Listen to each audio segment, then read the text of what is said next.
So I want to talk to you about 5 things that I think are going to help you value yourself as a teen and then go into womanhood more prepared to avoid a lot of toxic relationships and experiences just by valuing yourself as a woman.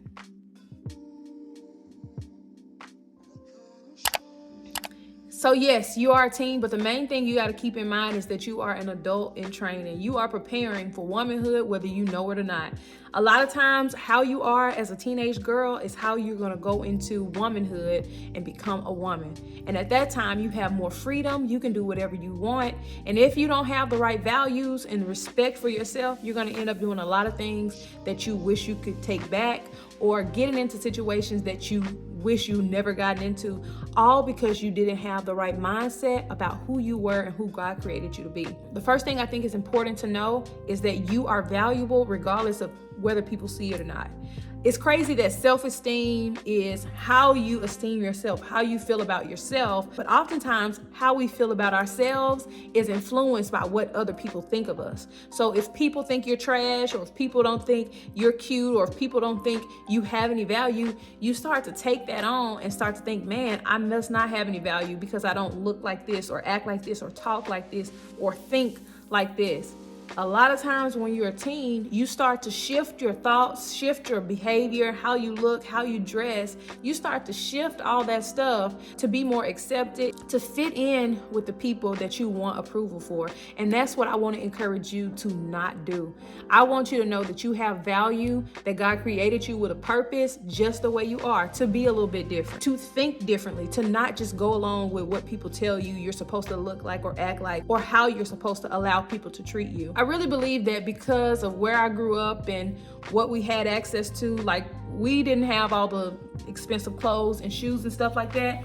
And so I felt like I had to make up for that by, fitting in, or making people like me, or being, funny, or, just trying to go along with what other people were saying and fit in with the in crowd based on personality, in which sometimes meant me changing or putting on or going against things that I knew I didn't agree with. I went along with it just because I wanted to be accepted and I wanted to fit in. I think if I had been validated for who I genuinely was, I wouldn't have felt as obligated to become who they said I needed to be. One of the things that I've learned as an adult is that my dad not being there made me really want to get the approval and validation of other people a whole lot more.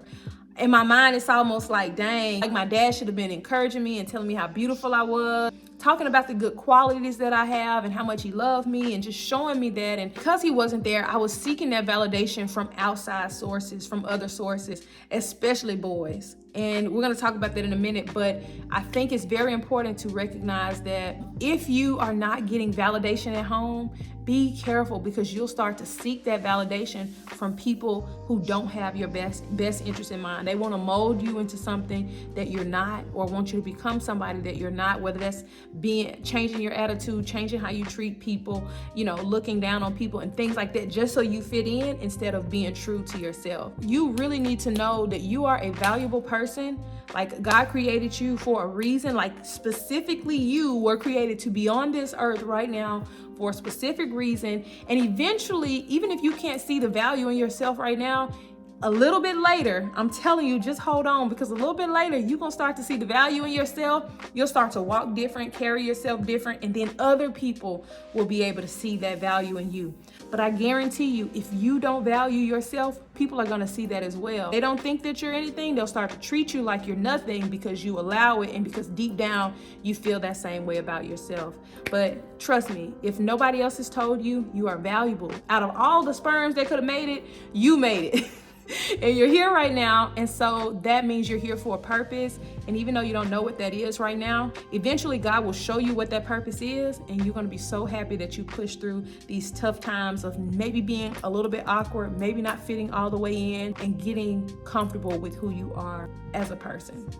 The second thing I want you to do is be careful of who you are following. Now, I'm a little bit older, so we didn't necessarily have as much access to social media like you guys do now. So back then it was more of like what we saw on TV, the videos that we saw, the people that we saw dancing on videos. We wanted to be like that because that was the representation that we saw of Black women back then, and it was not good. And even though we didn't have continuous access to it like you guys do with your phones and stuff, we were still being influenced by that. I didn't even consider where Beyonce was leading me, or the rappers, or TV shows that I was watching that didn't have the best representation of Black women.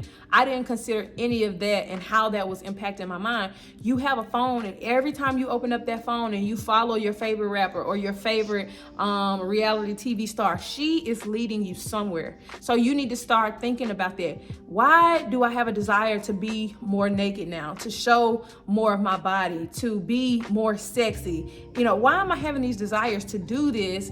Is it because of who I'm following? Is it because of the music that I'm listening to that I feel like, having sex with a dude is going to show him that I love him? Am I feeling these desires because of what I'm consuming and what I'm watching and the people that I'm following? Am I surrounding myself with people at school who don't have any values or standards for themselves? And so guess what? They're going to influence you and tell you to do the same thing. We end up surrounding ourselves with people who already have low self-esteem, don't have any idea of where they're going in life, and then we just join in. So I want you to start thinking, where are these people leading me to? And am I gonna be okay when I get there? Like, you're following somebody in high school right now, but are you gonna be happy with where they're leading you in the future? When you become a woman who's taking all of this stuff in and you're acting like these women on TV, are you gonna be really happy with that? A lot of girls, when I go to these high schools, a lot of these girls take on the attitude and the character of their favorite rappers. Their favorite rappers can go and do that because they have money. You have to understand that maybe you don't have Cardi B money or Glorilla money. And if you're acting like these people, you're not gonna be as successful, because you can't even get a job at the epitome of fast food restaurants, which is Chick-fil-A. You can't even get a job at Chick-fil-A acting like Cardi B. They don't want that. Your character, these things that you're taking in, are molding your attitude, how you talk to people, how you respond to your mom and dad, how you think, how you carry yourself when they're not around, the decisions that you make. You have to be mindful that these things are influencing you little by little. You don't just wake up having a nasty attitude all the time, or being depressed, or not wanting to be successful in life, or not wanting to go to school. Over time, this gradually happens. So you have to ask yourself, man, who am I following, or who am I surrounding myself with that's making me feel this way? Think about the messages that you're taking in and what is their true intention for you. You may have to make a conscious decision to say, hey, I'm not gonna let these people influence me in this way because I want better for myself. They're encouraging me to have all the sex and to be as promiscuous and as nasty as I can possibly be right now. But in reality, if I do that, I'm not gonna be satisfied with who that makes me in the future. Trust me, you're not. There's so many women that you can ask these questions. In the heat of the moment, it might feel like that's the route to go, but we're telling you, eventually you're gonna realize that that is not the route to go. But you have the power to stop. Even if you've already went down the path, maybe getting to that point, you can always change and revert back and become a better person. You can change who you are, you can change the things you do, your behavior, and you can reinvent yourself and become a better woman. You can become a better girl. It's all up to you, and you just making a conscious decision regardless of your past or what you've done. Like, God will forgive you, and you can move forward and be a new person regardless of what you did. Like, we're doing that as grown women. You have an opportunity to do it now as a teen instead of waiting till you get 30 and 25 to make a decision to be a better woman. You can start now, and you can avoid a lot of unnecessary heartache and drama from the beginning. Number 3, and I think this is the most important one in my opinion, is relationships can change your life. When you go into a relationship as a teen, especially if you did not have a father to validate you and make you feel loved, that first little feeling of love that you get from a dude just does something to you inside. It makes you feel so good, like, man, somebody actually likes me for me. But oftentimes, I'm sorry to tell you, but they are not liking you for you. A lot of times they have an objective and they're gonna tell you what you want to hear. And then there are those guys who may have good intentions, but you need to be aware of how you're entering this relationship, how you're feeling. Am I infatuated with this feeling of being liked for who I am because I haven't really felt that before? I haven't really felt liked and loved by my own father or by people in my life that know me for who I am. And so this is new for me and it feels so good, I never want to let it go. The reason I say it can change your life is because when you start to feel like that and then it's taken away, it can damage your self-esteem and your emotional stability.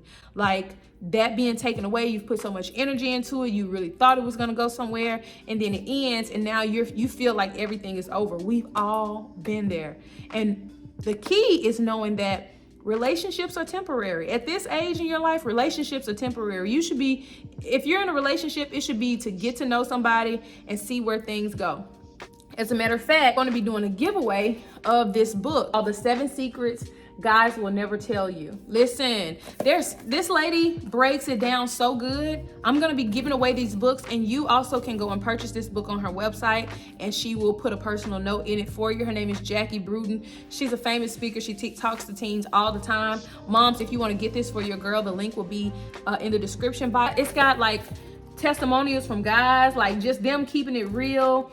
And then experiences from girls about how they got in relationships and then ended up trying to give themselves to guys just to find their dad or find love and validation. And then quotes from high school guys as well, talking about what their experience was with sex. One guy, I'm gonna read this quote. One guy says, "These girls need to have more self-respect. A couple of girls tried to make deals with me, thinking if they gave me oral sex or had sex with me, then I would go out with them. But I turned it down because I have sense." Things from guys in here, things from girls who've already decided to have sex and then decided to change their life around. So it's just a really, really good book that I think all girls need to read. I wish something like this was around when I came up. So it's a teen girl's guide to love, sex, and relationships. So I wanted to share this with you guys. I'm giving it away. So if you want to win this book, all you have to do is comment down below, "I want the book," and be subscribed to my channel. And I'm gonna select a winner to send this book to. I might even select 2. So make sure that you go ahead and follow Jackie Bruden. I'll have her channel down below, as well as get this book if you can't wait to win, okay? Relationships can change you, and they can also change your life by you getting pregnant or getting an STD, right? Those are the things that the rap artists and singers aren't telling you about when they're out here, encouraging you to do all these things. They're not reminding you that you can get the STD or get pregnant, and then you're left to put up with that or to deal with that all on your own in most cases. Only about 2% of high school relationships actually make it to marriage. So as much as I know you want to think that this thing is going to work, I'm here to tell you that it's probably not, okay? It's probably not. And so you have to go into these relationships with that kind of mindset. Look, this thing probably is not going to be long term. So I'm going to be very intentional about how I show up in this relationship, how I give myself, what I give, how much time I extend to this person that is not my husband, how I let them control me, how much of my emotions I give to them, and all of those things, okay? So I just really want to encourage you guys to think about the relationships. What are your standards that you have for yourself when dating? How long does it take for a guy to have sex with you? A lot of them are giving you 3 months, and if you ain't had sex in 3 months, they're out. Are you gonna be giving in so that you can keep him, and then he still ends up leaving, which a lot of girls have told me happens as well. And so I just want you to, evaluate relationships that you get into, because it's a part of life. Like, we can't stop you from having relationships, but we can talk to you about navigating them, how to show up in a relationship as a young woman. Respect yourself so that they can respect you as well. And if he does not respect you, he does not love you, he does not like you. And if he threatens to leave you because you don't have sex, he does not like you at all. A whole bunch of testimonials in the book saying the same thing. We trying to give y'all game, okay? We're trying to let you know what's up, but it's up to you to take this. Call us liars. You probably already told your mama she don't know what she's talking about, but we do, okay? And we're trying to save you some heartache. So I really, really want you to hear us out on that part about relationships. The 4th thing I want to say is just get comfortable being different. A lot of times we just want to, kind of fit in, and that means we have to oftentimes be like somebody else. But God created you to be different with your own quirks and your own personality, your own likes and dislikes. And so, get comfortable being different. I really try to instill in my son to have a relationship with God. Like, don't just do the right thing because your mom is telling you to do the right thing? What are the principles that are guiding you when I'm not around? If you're trying to be obedient to God when I'm not around, then I don't have to worry about you doing the right thing, because you're going to do the right thing because that's what God says do. So I try to talk to him like that and try to encourage him to, be himself, because that's how God created him. And I just want to encourage you to do the same thing. Like, if that makes you different because you don't listen to the same music or act or think the same way as other people, then so be it. Like, maybe those aren't your people. And so I want to encourage you to be comfortable being different. When you are yourself, you will draw the right people to you. So many girls are friends with girls they cannot stand or do not like just because they're popular or just because they want to fit in. But deep down, you don't even really like the girl with the nasty attitude or the girl who's mean. You don't even like her, but you'll be around her just because you want somebody to fit in with. Get comfortable right now as a teenage girl being with yourself. If being with a group of people is taking you out of your comfort zone or putting you in situations that you're not comfortable with, you got to figure out a way to get comfortable with yourself so that God can bring the right people into your life, and then you can be happy with the people that you have surrounding you. One thing that is already going to make you different is having standards for yourself, and standards for the way people treat you, for the way people talk to you, the way people handle you. Is already going to make you different. So I'm telling you, figure out your standards for yourself, and that just means things that are uncomfortable for you. They're uncomfortable for you, non-negotiable. And when it comes to boys that want to date you or even just want to talk to you, have some standards for yourself. He shouldn't be hitting all over you, showing you love taps and all that kind of stuff. No, have some standards for how they treat you. Number 5 just wraps this all up.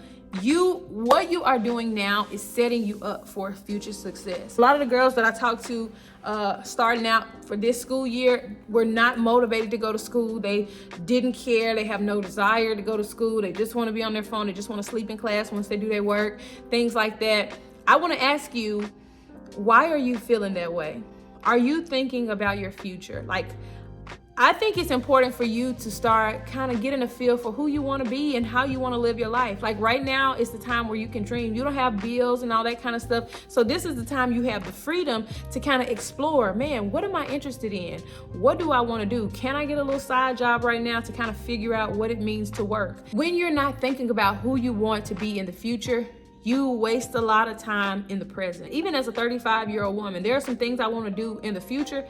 I gotta work for it right now. Like, my son is super into like working out and improving his physical fitness and his health. And so I am encouraging him right now that he can be a personal trainer, that he can be an athletic trainer, that he can do all of these things in the future if he commits himself right now. So I think when you start to get a vision for who you want to be in the future, it will motivate you in the present, right? You know you want to be successful. You know that you want to maybe get into college or go into the military like me. Okay, go Army. You can do it. Come on. But if you're not taking action right now, you're going to get to 12th grade and you're going to wake up and it's going to be a harsh reality. And I think a lot of times we just going through the motions because nobody's pushing you to kind of get an idea for who you want to be or what you want to do. And even if you're not 100% sure on who you want to be or what you want to do, start making a vision for the life you want. It doesn't have to be specific. But if you don't have a vision for the life you want, it really stops your motivation. If you don't have one, sit back and think like, man, what could I do in the future? If I want to own my own business, then what are the skills that I need to have in order to run that business? When you start thinking like that, it gets you motivated to work harder in school or to learn skills when you get out of school or to surround yourself with people on the weekend who can teach you some of those skills. You are not too young to start getting after your goals. It's actually better that you start right now, setting some goals, having a vision for your life so that you can start working towards those things now. Get a vision for your life and start making strides towards it right now so you can find your motivation again and start to dream a little bit. There's nothing wrong with that.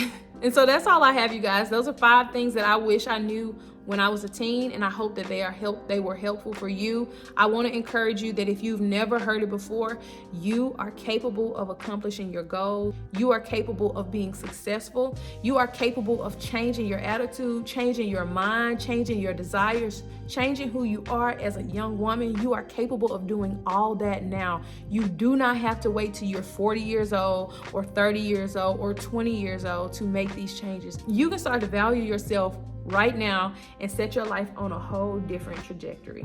So I hope this was helpful. Let me know in the comments what you feel like you need to work on. I'm praying that you will have all the success that you desire in this 2023 school year. Get out there and get it. All right, bye y'all.